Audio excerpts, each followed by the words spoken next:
got this really silly thing. My wife, bless her soul, she bought me this really silly thing where I can actually be like, "Hey, everybody, Clint Russell is here," and I hit the button, it's an audience clap or something like that. I am so sorry about that, brother. No worries, man. All right, well, we're good. I'm recording, so I'll just send you the file when we're done. All right. Yeah, that's awesome, man. So I have a couple of questions for you, and for one, I want to go ahead and stroke your ego here. You're one of the most brilliant men I've ever seen speak. When I saw you running for the Libertarian vice president, which I thought was silly, you running for vice president, because I thought you should have been president. Well, thank you, man. I appreciate that. Look. I probably would have won too, which is the sad part. I just didn't. I just didn't want to dedicate the amount of time necessary to do that. It would have basically required probably 6 months leading into the LNC, and then from the LNC up into November. So it would have been over a year long commitment for me to do the job, the justice that it deserves. And you know, maybe it was a mistake. I don't know. But I prioritized the podcasting career over a presidential run, and I know that sounds kind of crazy, but it's the truth. That's what I opted for. I felt like I was reaching so many people doing what I was currently doing, and I wanted to dedicate myself to that path. So, I knew I could do the VP slot without dedicating a year of my life. So that's why I tried to go that route. Well, thank you so much for even trying, because most people, I mean, that's more than most people would even try. Because I mean, me, True. I stand around just farming and doing jack and shit, and Jack left town. Well, I'm 40 years old, and I was like, well, I might as well. I don't have any kids. I'm not married. Like, I've got a lot to say. I'm very passionate. Like, why not? If anything, it'll be a unique experience I can tell my kids or my grandkids about someday. So that was the thought process, and unfortunately, the delegates went a different direction, and it's that ticket is basically DOA. I haven't heard them talked about on any show at all ever since they won the nomination. It's I crazy. do. Yeah. I'm sorry. I'm sorry.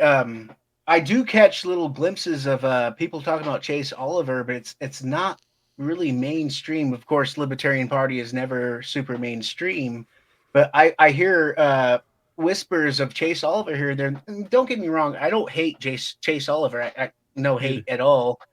He seems like a very decent human being. He just doesn't seem like what I want to vote for in the Libertarian Party. Right. I don't Yeah. No, know. I'm in the same camp. I don't have any malice towards the guy, aside from the fact that like he has demonstrated tremendous malice towards some of the ideological predecessors to my own belief system that I think is pretty reprehensible, honestly. His perspective on Lou Rockwell and obviously Ron Paul and a handful of others that I respect a lot.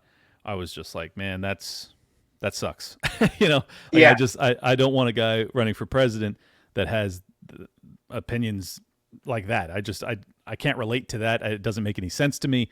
And it ultimately just struck me as him being a very, very racially conscious kind of like critical theorist. Like I think he would probably deny it. He probably isn't even aware that he is a victim of it. But it is quite clear to me that he has imbibed of critical theory to some extent. And I think that's a problem. I think that's what we need to get away from. And if you have a libertarian presidential candidate that is espousing those views, that's not exactly a good thing from our camp. yeah. From the libertarian camp, I think it's very important to stick with Ron Paul principles, because that is like literally the Jesus of libertarians. You know. Right. Yeah. Yep. That's I mean that's what I tried to do. That's why I wanted Dave to run so badly, because he's as close to Ron Paulian principles as I've found. Comic Dave Smith. Yes, that's Yeah, him. he's a brilliant man. Like I listened to his Tucker Carlson interview recently, and I tried to show my wife, and she was just like, she has no patience for this stuff. But I was like, listen to this guy. This guy Yeah, is brilliant. And he then really I is. caught a couple of moments of him. She's like, well, I actually like that. And I was like, it's very rare for my wife to even give the slightest of You're about right. anything. And she actually thought that some of his points, he was making some really solid points. That's what Dave does professionally. Yeah. Um, and he is my, I guess he's my mentor at this point. Um, he's what got me involved in this. He's the whole reason I'm doing what I'm doing. So I obviously agree, and it has thrilled me beyond words to see him, now rubbing shoulders with the obviously Rogan, but now the latest influencer cast with Tucker Carlson and Candace Owens and PBD, and he's doing it big, man, and I don't think we could have a better messenger doing it. So I'm very grateful. Yeah. Has he ever thought about running for any type of office in the Libertarian Party? Oh yeah, I'm surprised you didn't know this. That's why I ended up running for VP, is because Dave had floated very very aggressively the idea that he was going to run this election cycle. It ended up being like 6 or 7 months prior to the LNC. He essentially had a conversation with his wife, and they decided that they got 2 young kids at home, and his career was going well, and it would have cost too much of them, Mm. time and energy, and probably would have been somewhat of a financial sacrifice in the short term. I think he would have made it up tenfold had he done it, but his family opted against it, and I respect that. But yeah, he was very much planning to run in 24. Yeah, I mean, I would have loved to see that happen. Yeah, Um, and I would have been his VP, dude. How crazy would that have been? dude, I wouldn't have cared. I would have been like, I'd have voted for Clint Russell, comic Dave Smith ticket Oh yeah, instantly. I don't give a shit. People are like, that would have been amazing. you're gonna vote for a third party? Like, yeah, you damn Yes, straight I am. absolutely. Because I think a lot of people they catch themselves and like, well, I want to vote for this guy, but I feel like it's not possible for them to win. I'm like, well, if everyone keeps thinking that way, then obviously it's never going to happen. True. But I think the key to get past that is to inspire people in a way that makes them throw caution to the wind. And the only way you get people to do that is to have them be not just inspired, but also so aligned with your worldview that they just can't help themselves but to do so. And I think that Dave is that type of character that people would have just gotten in line and they would have said, "Yeah, I am." Like it would have created a real movement, a movement that we've never seen within the Libertarian Party. It would have been, in my opinion, much more reflective of the Ron Paul revolution of '08 and 12, where you just had people going like, "Yeah, I don't care if you're telling me he's got no shot in the GOP. Like I'm supporting this guy all the way." Yeah, I think that could have happened with Dave. yeah, absolutely. I think we have another possible candidate. Like he doesn't seem to be so aggressive towards presidential, but I think we can. I'm hoping that if Donald Trump gets elected, I'm hoping that he brings Thomas Massey into his cabinet very closely. I had a couple of conversations with Thomas Massey, and even though I'm completely politically illiterate, like I don't know Jack from shit and Jack left town, but Thomas Massey has always been a guy that's like he's always I don't know, I really don't know how to put it. Um, he understands the libertarian position. He understands the separations of powers. He Oh, understands all of like it. he's even been able to he's disagreed with Donald Trump, and I think Donald Trump bringing him in to his cabinet would be a brilliant idea, and I think he would damn near get 100% of the libertarian vote on that one. If he were to publicize it, if he were to be very public about it, like this is, yes, I've had my disagreements with Congressman Massey. However, it's obvious that he's a very principled man, and I need principled people to surround me in my second term, and that's why I'm offering him head of X, whatever. Um, I think it would have been very powerful, and I do personally believe that Donald Trump. I don't know if you're familiar with this, but at the Libertarian National Convention, he did, in fact, once again promise that he's going to bring a libertarian into his cabinet. And I'm very confident it is not going to be Thomas Massey. But I would be interested to see if he treats Thomas with the respect that he is deserving of. They did clash heads because Thomas Massey not requested, but he demanded and forced a vote on the largest spending bill in human history in I think it was May of 2020, right after the lockdowns, and Trump did not take kindly to that. but I think it was the most courageous, honorable, only right thing that happened in those 6 months. So he's got my eternal respect. That's for sure. Yeah, he's definitely one of the most brilliant men I've ever heard from. Mm. Besides you, he's second to you. And so, Oh, no, no, uh, no. Thomas Massey, he's an MIT grad. He's way smarter than me. He's like he homesteaded his whole property. He's got it all rigged up where it's basically self-sustaining, and he's an engineer, MIT level engineer. Like, I may be smarter than him when it comes to finance. I don't know, maybe. But in terms of like all around intelligence, dude, that guy is brilliant. so speaking of the finances, like you spent the first like long time of your career was in housing and like financing like Yeah. things like It that. was Yeah. Yeah, it was. I did development. I ran a mortgage company for about a decade. Brokered hundreds of millions of dollars worth of loans. I was also a real estate agent. I bought and sold a bunch of houses. Personally, I didn't do that service for other people. It was just for my own investments. But yeah, lots of experience with housing and investing. All variants of real estate investing. So my wife is big time into the entire Dave Ramsey thing. Yep. So what do you like? She's constantly she wants to buy more property, but she says that now is not a good time to buy more property. Would you agree with that? 100%. Yeah. Yeah.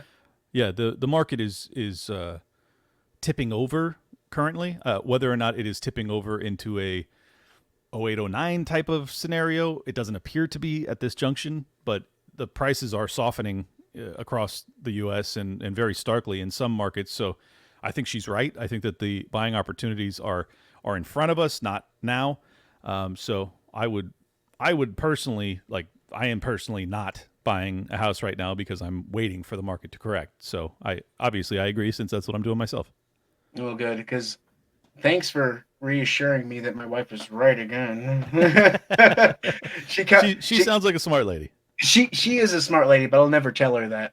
Yeah, of course. But yeah, so we actually we're from California also, Nice. and I guess you're from California. Yep. You're Born from and San raised. Diego area. 37 years in San Diego. Yep. Yeah, I spent oh boy, I'm 41 now, and I spent until 2017. We spent in California. We bought a house in California.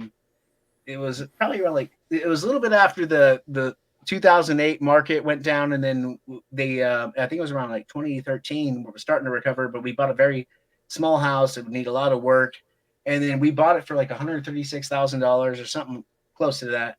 And then we ended up selling it for like $350,000, which was insane to me. I was like, is someone really going to pay that for it? And then we started looking into Missouri, and then we bought this farm that I live in now in the middle of bumfuck nowhere, and it's been amazing because now we're raising our own crops, we're raising our own everything. That's awesome, man. Yeah, I my first house purchase was I think 2010, and then I bought my dream home in 2014. But in between then, I bought a triplex. I bought a bunch of stuff. Fixed it up, sold it, rented it out, did all sorts of things. So I Airbnb'd the upstairs of my first house, and then I Airbnb'd the downstairs of my second house. And I basically lived for free in both of those properties from the Airbnb revenue. Well, the first one actually wasn't Airbnb. It was before Airbnb existed. So I just rented it out full time to tenants, but they paid my mortgage, through their rent. And then finally, I had enough income because I had started my mortgage company that I was able to live on the top floor of the second home.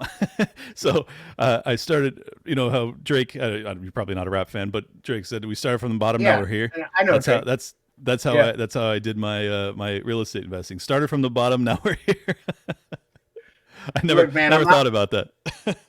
I'm not Top Lobster. I respect all. Nice, nice. Oh man, hey Clint, like I don't know how to tell you how much I appreciate you being here tonight, and it means the world to me. Like I've respected you for a long time, and I've always wanted to tell you face to face, and now I get the chance of how much I absolutely adore and respect you, brother. Well, thank you, man. It means a lot. It's always nice to meet people who have been listening for a while, and um, I'm in this because I'm inspired by probably our collective heroes, and Ron Paul got me, lit me on fire, and then kind of the flame dimmed, and then Dave Smith appeared in 2016 on Joe Rogan, and I was like, oh, it's back. And when I saw an opportunity in 2020, I didn't see an opportunity. I felt a calling in 2020, I should say, to throw my hat in the ring and just start to scream into a microphone, even though I was an anonymous account on Twitter, and then to have found the audience that I have, and I wouldn't say it's, I don't know if I describe it as success, but certainly in terms of libertarian podcasting, to reach the amount of people that I do every time I hit record, it fills me with deep hope that these ideas are not dead, that they still have life to them, and that we might be able to carry this torch further than even Ron did. That means so much, man. I've been trying to find. I think for what it was like for the longest time, I was trying to find words to my thoughts, and when I never really got onto Twitter or now X.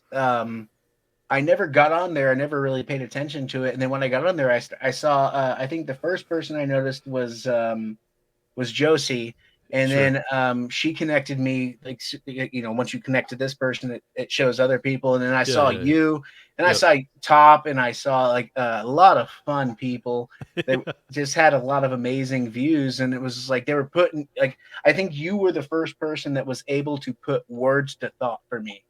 Oh, that's awesome, man. Yeah, Yeah, and that I've described that before. I don't know if you saw uh, in my subscription feed, which is just to subscribers on X. mhm, I I'm detailed one of how to them. go. Yes, exactly, and I detailed how to go viral, and in it, what I said was like the key to going viral is to take the ethos of the day, of all of the news of the day, and to boil it down into a concise phrase or few sentences or paragraph, that just really encapsulates the feeling that everybody is having, but they haven't put it into words themselves. And I like, it's not that I try and do that. It's just that like that's what I do. And when it happens, when it hits, it's like 20,000, 30,000 likes, sometimes 100 plus thousand likes, and it's like that's how you grow reach on Twitter, is to do that over and over again. Um, so yeah, sometimes you hit a grand slam. Well, I appreciate it, man. The only disappointment I have is that you were not nominated. That's the one disappointment I have about everything. Yeah, well, it is disappointing. I get that, but I think that I'm not like one of those everything has a purpose. Like I don't necessarily believe in that, but I think that it has freed me up to focus on some other things. Um, right now, we're in negotiations with Rumble to try and bring Liberty Lockdown into Rumble's good graces, and to sign me as a solo act, as well as the show that I do with Luke Radowski, the Best Political Show. So then I would have basically two deals with Rumble, and it would really help grow the reach of Liberty Lockdown. So I don't know that I could have done that. In fact, I know I couldn't have done that had I done the run. So hopefully that pans out. If it doesn't, then maybe I should have ran. We'll see. I don't know. So, before we go, I have one last question to ask you, and shit, I know you're going to be honest with me. I don't even have to ask if you're going to be honest Yeah, with me. yeah, no problem. Uh, the grievances that we're dealing with right now. How many grievances do you think that we're dealing with right now in the United States? Because it feels a lot of times like I don't have a voice. I don't, as a citizen, I don't have a voice. I really don't have a say in anything that's going on. And it Yeah. feels like we're living through some of the grievances through the Declaration of Independence, I believe. Yep. Well, yeah, through the Declaration or through the Constitution, either way. But Josie could speak to this better than I can. She actually like knows those offhand. Apparently, there was 27 grievances that were detailed by the founding fathers. I don't know them by heart, but I know we're living through a lot of them. Mm. Few that I'm sure would be similar is like taxation without representation. You don't feel represented. I don't feel represented. Mm. If you see what the DNC has done to first Bernie Sanders and now to RFK Jr. and now to Joe Biden, and just basically foisting Kamala Harris, who was the least liked vice president The in coup. yeah, in modern American history. I mean, but then simultaneously to be gaslit by the same people that are describing themselves as defenders of democracy over and over again as they obliterate democracy domestically, and then they lie about domestic democracy abroad. It's exhausting. Then you add to that the debt, which is extraordinary, and it's basically robbing our children, our grandchildren, or our great grandchildren in a way that they'll never be able to pay it back. There's no way that that's not a grievance. Obviously, it's a grievance. The fact that they're constantly trying to diminish gun rights, enormous grievance in that regard. The censorship apparatus that comes through the FBI, the DHS, the CDC, the FDA, the list goes on and on, that happened all through 2020, and I'm sure it hasn't stopped entirely. That is an enormous grievance, a massive violation of the First Amendment. So, yeah, I mean, First Amendment, Second Amendment, 10th Amendment, they violate states' rights all the time. They did that with the border issue with Texas. I mean, the list is very long. If you just base it off of the Bill of Rights, the first 10 amendments, Yeah. it's like, wow, they've done a number on it. I, By the I, way, I let me just say real quick, you talked about the kind of the daisy chain of cool people on Twitter or people that you like as well. And yeah. I could not agree more, man. Like the community that I found by throwing myself into this world and leaving California and leaving all of my lifetime friends and family, it's like I jumped off a cliff without a parachute, and then I just like landed in Liberty Twitter, and because of that, I've now met so many of like my best friends and people that'll be lifelong friends, and it's an amazing community. It definitely it kept me sane when I was pretty much going insane late 2020. I was totally out of my mind. I was like, we're going into totalitarianism, like it's over. I'm grateful that it didn't get as bad as it could have, but yeah, the community's awesome. The people are so nice. They're so funny. As you said, the entire Tower Gang guys are just absolutely hysterical. They bring levity to an otherwise very Yeah. dark prognosis that we're dealing with. Josie's obviously great, and yeah, I agree with you, man. I just thank God for social media. It despite all of the downsides of social media, there are some upsides too. Yeah, I felt completely alone in my thoughts. And then it was Yep. just like I jumped on, like, because I ended up getting constantly banned from Facebook for making jokes, and I was like, oh, I'm just playing around, man. I don't get the censorship. But when I jumped on Twitter, it was like right when Elon Musk took over, and then I stumbled clumsily across you guys, and I was like, man, these guys are these guys are pretty fun. They're pretty fucking cool. Exactly, man. That's how I felt. I did it in 2019 was when I really started to use Twitter. So I didn't. when did you rescue yourself from California? Oh, that took me years because I was dealing with winding down my company and winding down my real estate investments. So I didn't get out of there until 22, I think. Mm, So I lived through the worst lockdowns fully. Like I was there. yeah, I left I basically right as the lockdowns were ending is when I left. And I left in 2018, dude. oh, so you got out just in the nick of time. Yeah, my wife is like, "See, I told you." I was like, "Yeah, I know. Shut up." But the thing is, Yeah, like, I I still bet. had a business out there, and during COVID, yeah, they shut down my business Yep. because I was like, "Oh, I'm gonna retire out here," like living like a stud out here, and no, and then they shut my business down because it wasn't essential. Right. Yep. Well, I mean, that's what they did to almost every smaller business. It was unspeakably evil, and it was Mm, all predicated off of lies, and worse than that. But I won't go into details. I'm sure you and your audience knows, but it was bad, man. It was really yeah. bad, and I'll never forgive. Uh, Fauci, obviously, but Gavin Mhm. Newsom, all of the lockdown governors. I mean, they. I don't think it's overstating it to say that they destroyed America. Like Yeah. now, Yeah. now it's our job to put it back together if we can.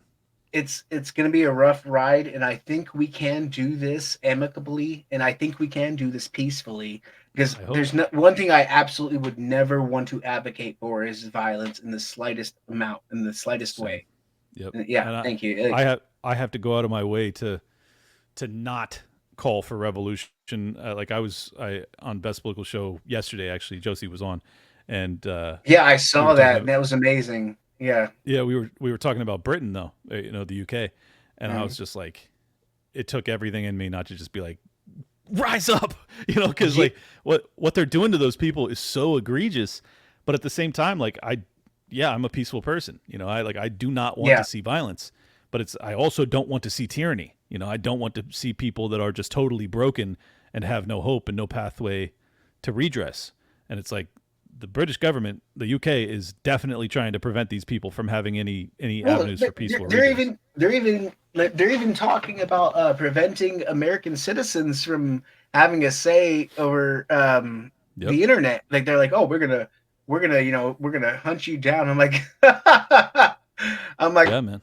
boy, we're tickled to hear you say that.